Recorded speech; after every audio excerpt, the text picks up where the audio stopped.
香港每日樓市點評2026年4月20日，本月新盤市場持續熾熱，新盤銷售成功持續理想發展，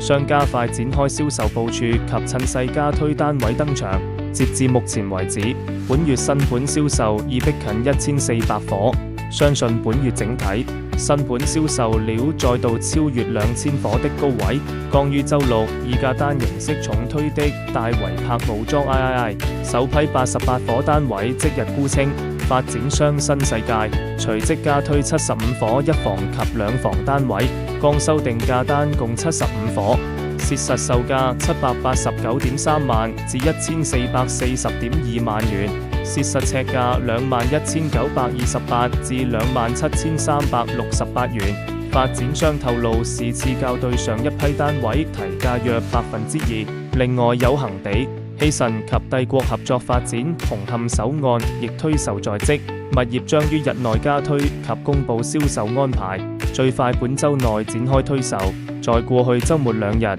示範單位及展銷廳累計超過8000參觀人次，以年輕及家庭客為主。以上香港地產最新訊息由世紀21香港C21HK提供。